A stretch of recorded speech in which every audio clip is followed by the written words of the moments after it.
A Federação Brasileira de Bancos fez um alerta essa semana sobre o uso do mecanismo especial para a devolução do Pix. Esse assunto é extremamente importante, a gente usa o Pix o tempo todo. E os criminosos estão utilizando agora o que ficou chamado como Pix errado. Para entender esse golpe, eu vou conversar agora com Luiz Augusto Durso, advogado especialista em direito digital. Doutor, um prazer recebê-lo aqui para falar de algo que nós utilizamos absolutamente todos os dias. Os criminosos também sabem muito bem disso e é por isso que vão tentando achar uma brecha. Uma ótima noite, seja bem-vindo. Boa noite, Rafael. Eu que agradeço o convite. O prazer é meu em voltar à Record News. Doutor, eu quero começar explicando e usando o seu conhecimento para quem está em casa, o que é esse golpe que os bandidos usam nesse momento, como eles utilizam o Pix para receber um dinheiro e colocar a vítima numa situação que, além de constrangedora, quase que humilhante.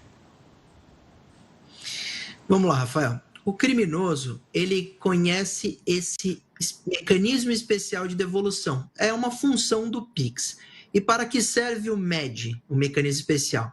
Para que quando alguém faz um Pix errado, essa pessoa acione esse sistema, quando é uma fraude, por exemplo, pagou alguém que não devia ou descobriu que era um crime, e aí aciona essa opção, os bancos se comunicam de origem do dinheiro e de destino do dinheiro, bloqueiam o valor e devolvem para a conta daquela pessoa. Até aí, perfeito, esse é o sistema. As pessoas que fizerem Pix para criminosos, descobrirem que caíram numa fraude, devem acionar o MED. Qual é a sacada, qual é a malandragem do golpe do Pix errado que é utilizado por esses criminosos? Eles fazem um Pix para alguém, em torno de 500 a R$1.000 normalmente, e aí eles entram em contato com essa pessoa dizendo, olha, eu acabei enviando equivocadamente um dinheiro para sua conta. Você pode devolver?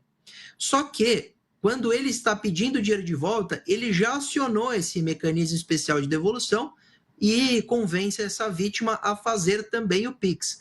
Vale dizer, a pessoa de boa fé que recebeu o Pix devolve para o criminoso lá os R$500 e o banco, pelo mecanismo especial de devolução, vai retirar mais 500, que era aquela transferência original. Então ele subtrai R$500 da vítima, ele subtrai exatamente o valor dobrado, porque retorna via médio o que ele tinha feito, mais o que a pessoa de boa-fé devolveu. Essa é a forma, o modus operandi da fraude. Então, sempre quando alguém entrar em contato pedindo um Pix de volta, pode ser que seja exatamente o golpe do Pix errado.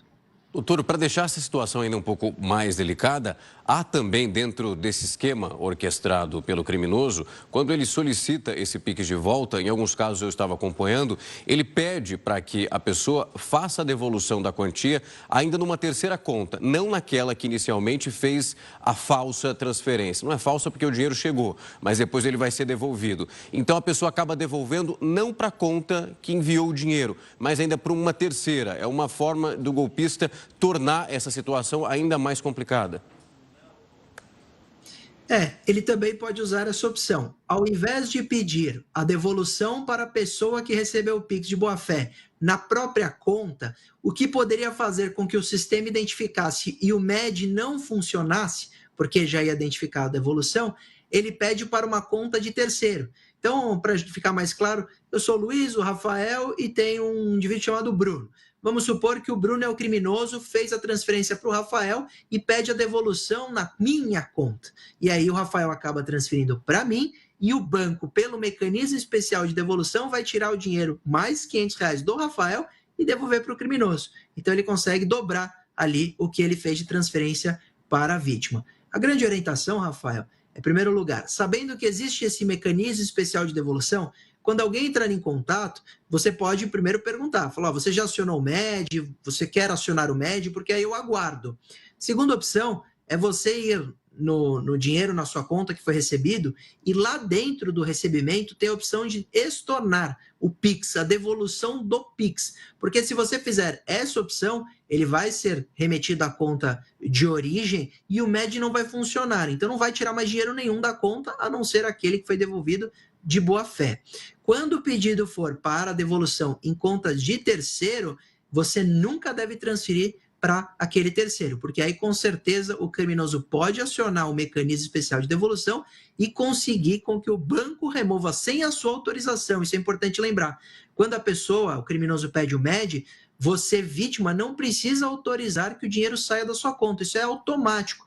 Então o banco percebe que aquele dinheiro realmente caiu na sua conta e devolve. Mas aí você pode perguntar para o Rafael ou para mim, mas Durso, eu já devolvi esse dinheiro, minha conta não tem mais esse dinheiro. Então o banco vai pegar o valor na sua conta corrente. Então você vai ter realmente um prejuízo concreto. Esse é o golpe do Pix errado.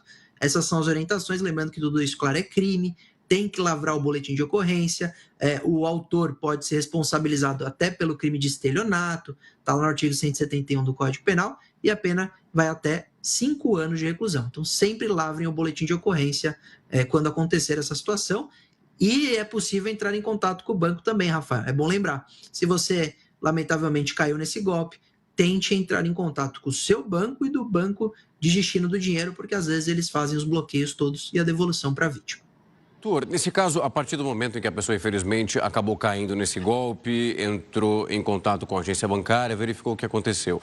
É possível resolver uma situação como essa conversando com o seu gerente, indo até a agência bancária, ou isso vai depender de cada companhia bancária? Em alguns casos, é preciso abrir algum processo? É algo simples de ser resolvido? Porque quando a gente olha, parece, mas espera aí, o banco, ao tentar resolver, verificar, o MED foi acionado, mas acabou tornando a situação muito mais difícil para a vítima através de um pulo do gato que o bandido conseguiu descobrir do funcionamento desse mecanismo. É possível, depois que foi verificado o que ocorreu, resolver de uma maneira simples, indo até o banco? Eu preciso necessariamente ter que acionar uma ajuda jurídica para resolver uma situação como essa? Ela deveria ser uma situação simples de se resolver, mas lamentavelmente não vai ser.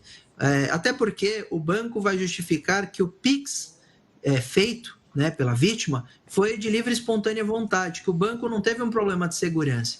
E quando acionar o banco de destino, normalmente o criminoso já tirou esse dinheiro, não tem saldo para devolver o dinheiro. Então, não é uma situação tão simples de se resolver de maneira administrativa. O criminoso, como você bem disse, usa o pulo do gato, a gente chama isso de engenharia social. Então, ele criou toda uma engenharia com o estudo social da vítima, conhecendo esse mecanismo especial de devolução e se aproveitando da boa-fé. Essa é a situação pior de todo esse golpe. A vítima recebeu e ela poderia tentar se apropriar desse dinheiro, mas não, o brasileiro é honesto e devolve o dinheiro para o criminoso. E aí o criminoso aciona o MED e ainda leva o dobro. É uma maldade tremenda. Por isso que, caso de maneira administrativa o banco não resolva, diga que na conta de destino não há mais saldo para devolução, é possível sim judicializar a questão, uma vez que se o consumidor foi diligente, fez as denúncias de maneira célere, etc., os bancos deveriam fazer não só o bloqueio desses valores, mas também uma diligência maior nessas contas utilizadas por criminosos. Como foi feita a abertura, a documentação apresentada, essas contas digitais, elas são abertas em minutos, super desburocratizada. Isso gera insegurança. Eu até me questiono muitas vezes, será que se os bancos fizessem os bloqueios de todas as contas que são denunciadas todos os dias por serem utilizadas por criminosos, por estarem envolvidas em fraudes, será que esses criminosos ainda teriam contas a utilizar ou estariam grande parte fechadas? Me parece que, lamentavelmente, elas podem ser utilizadas quase de maneira ilimitada ou irrestrita, e aí o problema é o que a gente tem vivido hoje. Todos os índices de cybercriminalidade crescendo e as pessoas tendo que recorrer à justiça para resolver as questões que deveriam ser menos burocráticas e o banco também assumir a sua responsabilidade. Para a gente finalizar, é claro que quem é vítima de uma situação como essa é uma sensação de raiva muito grande. Aí você vai ampliando isso, porque automaticamente vítima de um bandido, a fúria ela é voltada para esse criminoso, mas também no momento em que o banco ele toma uma atitude que era para acabar gerando uma proteção, mas que acaba gerando também uma situação que é muito delicada para você, nós estamos diante de um cenário onde a plataforma e essa utilização também a partir desse momento vai precisar agir para evitar que essas atitudes elas continuem acontecendo, doutor. Rafael, eu já tive cliente que ele foi vítima de um criminoso enquanto estava no telefone com a sua gerente. Assim que ele fez a transferência, a gerente dessa vítima disse: não faça que é crime, que é golpe. Ele falou: acabei de fazer, você poderia me fazer o bloqueio? Eu acabei de realizar o pagamento. Ela disse: irei ver, vou verificar, vou abrir o protocolo, vou fazer o preenchimento aqui da reclamação.